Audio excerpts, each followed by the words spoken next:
Welcome to Democracy Now!, democracynow.org, the War and Peace Report. I'm Amy Goodman. We're broadcasting from Park City, Utah.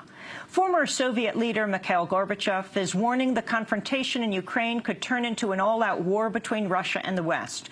Gorbachev accused the West of dragging Russia into a new Cold War. He said, quote, "I can no longer say that this Cold War will not lead to a hot war. I fear they could risk it." More than 5,000 people have been killed in fighting between Ukrainian forces and pro-Russian separatists since last year's coup in Kiev. On Wednesday, U.S. Treasury Secretary Jack Lew traveled to Kiev to give Ukraine a $2 billion loan guarantee while criticizing what he called Russian aggression. Ukrainian Prime Minister Arseniy Yatsenyuk met with Lew and thanked the U.S. for its support. We are together. We are defending the free world, and we are defending freedoms and liberties of every human being in Ukraine and in the entire world. So this is the right way. This is the right way to do, and I would like to reiterate once again that the United States is one of the strongest allies of Ukraine. 2 Israeli soldiers and a Spanish United Nations peacekeeper were killed on Wednesday in an exchange of fire between Hezbollah and Israel in one of the most violent clashes between the two sides since the 2006 war.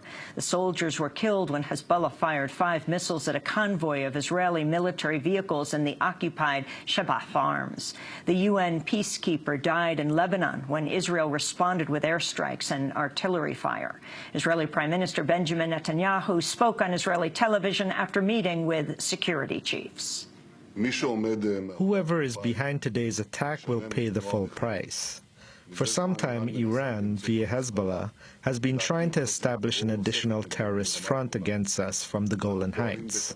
We are taking strong and responsible actions against this attempt. The Lebanese government and the Assad regime share responsibility for the consequences of the attacks emanating from their territories against the State of Israel. At the United Nations, Chilean Ambassador Christian Barros, who is serving as president of the UN Security Council, condemned the killing of a UN peacekeeper. The members of the Security Council condemned in the strongest terms the death of a UNIFIL Spanish peacekeeper, which occurred in the context of fire exchange along the Blue Line.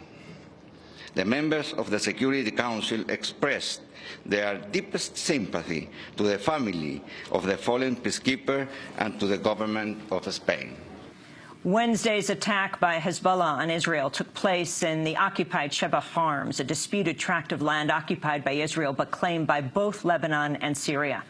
In Washington, State Department spokesperson Jen Psaki was asked by the Associated Press's Matt Lee about the U.S. stance on the land. Just on a technical question, there are some who have made the argument that this area, Sheeba Farms, is Israeli-occupied Lebanon. What's the U.S. position on this, on the status of this area? I'd have to check with our legal team on the specific status, Matt. I'm happy to do that. In a symbolic move, the new Greek government has hired almost 600 laid-off government cleaners, mostly women, who've been protesting outside the finance and economy ministries. They were laid off in 2013 as part of an austerity measure to meet demands by international lenders for the Greek bailout.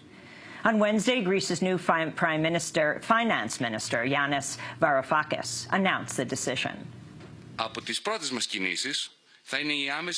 One of our first moves will be the immediate cutting of costs at the ministry. For example, the number of advisors. And this spending cut will fund the rehiring of the cleaning ladies at the ministry. It will be a symbolic first move. On Capitol Hill, Attorney General nominee Loretta Lynch will return today for day 2 of her confirmation hearing. It confirmed Lynch will become the first African-American woman to serve as Attorney General of the United States. During Wednesday's hearing, Lynch described the National Security Agency's spying programs as, quote, constitutional and effective. Recent events, however, have underscored the importance of this as an issue in the war on terror. And so I would hope that we could move forward with any proposed changes to FISA with a full and complete understanding of the risks that we are still facing. And if any changes need to be made, again, after full and fair consideration with this committee, with the Intelligence Committee, and the discussions that we need to have, making sure that we can still provide law enforcement with the tools that they need. Senator Patrick Leahy of Vermont questioned Lynch about torture. Do you agree that waterboarding is torture and that it's illegal? Waterboarding is torture, Senator. And thus illegal. And thus illegal. Republican senators repeatedly questioned Loretta Lynch about her views on immigration. This is Republican Senator Jeff Sessions of Alabama. In the workplace of America today, when we have a high number of unemployed, we've had declining wages for many years. We have the lowest percentage of Americans working. Who has more right to a job in this country? A lawful immigrant who's here, a green card holder, or a citizen, or a person who entered the country unlawfully?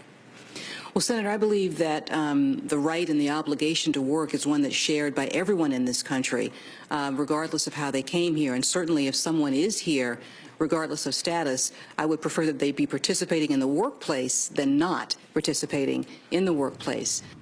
During her confirmation hearing, Attorney General nominee Loretta Lynch also revealed she was against the legalization of marijuana and for the death penalty.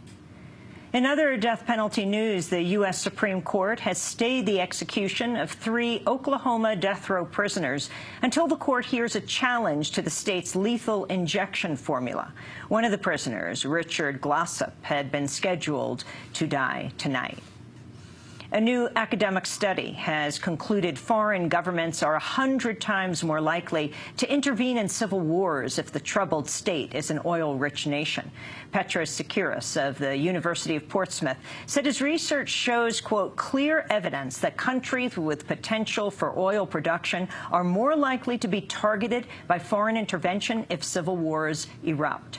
In related news, Royal Dutch Shell has signed an $11 billion deal with Iraq to build a massive oil plant in Basra.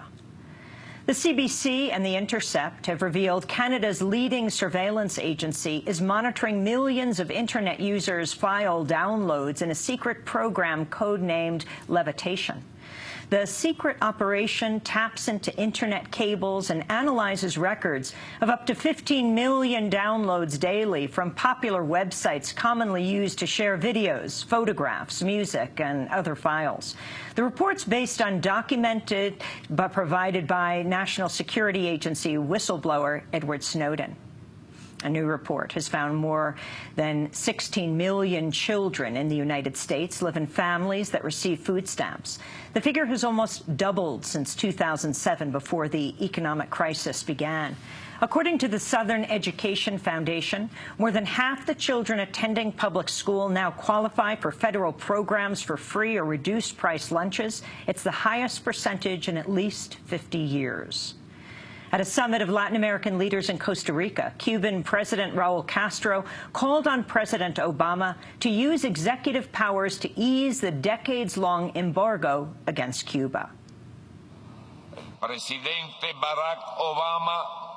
President Barack Obama could use his wide-ranging executive authority to modify substantially the application of the blockade. It's in his hands to do this without a decision from Congress. President Raúl Castro also said Cuba will not be able to normalize relations with the United States until Washington returns the land being used for the Guantanamo prison and naval base. In other news from Latin America, 2 former Chilean intelligence officials have been sentenced in the murders of Charles Horman and Frank Tarugi, 2 U.S. citizens who were killed shortly after the 1973 coup led by General Augusto Pinochet. Retired Army intelligence officer Pedro Espinosa was sentenced to 7 years in prison. Rafael Gonzalez, who worked for Chilean Air Force intelligence, was sentenced to 2 years of police supervision. The Horman case inspired the 1982 Costa Gavras film Missing. In news from Australia, authorities conducting an inquest into the deadly siege at a chocolate cafe in Sydney last month have concluded one of the hostages, Katrina Dawson, was killed by police bullet fragments.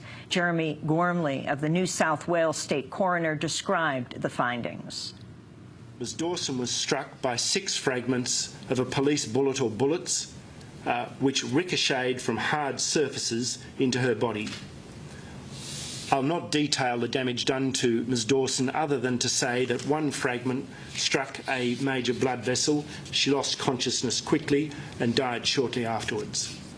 In St. Louis, a brawl broke out at a public meeting last night as local residents gathered to discuss a plan to set up a board to review complaints against the police. The proposal was drawn up after 18-year-old Michael Brown was fatally shot by a police officer in nearby Ferguson, Missouri last August. People angry at what they say is mistreatment at the hands of police began shouting and scuffling when a member of the police officers union began speaking out against the proposal. Who wants to be the next Darren Wilson, hung in effigy in the town square because of defending his life? What citizens want, especially in the wake of what we've seen in St. Louis in the last few months, is a new level of accountability. In other police news, charges are being dismissed against a Detroit police officer who fatally shot Ayanna Stanley Jones, a 7-year-old girl, during a botched 2010 raid at her home. Ayanna was shot while she was sleeping on the couch with her grandmother. The officer, Joseph Weekly, was originally charged with involuntary manslaughter and careless discharge of a firearm causing death. Weekly was tried twice in court. Both times ended with a hung jury.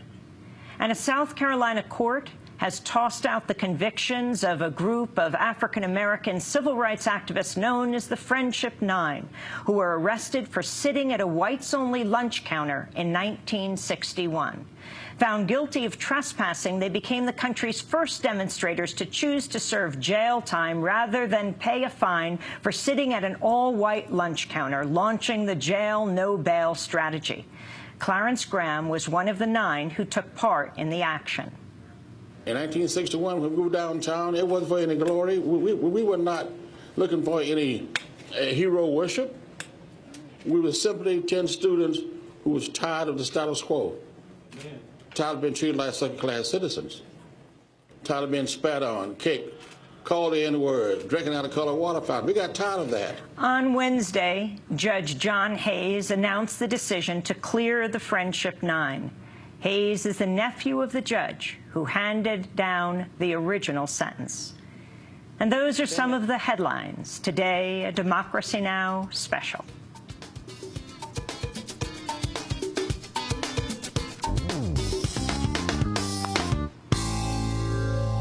This is Democracy Now!, democracynow.org, The War and Peace Report. I'm Amy Goodman. We're broadcasting from the Sundance Film Festival in its 31st year.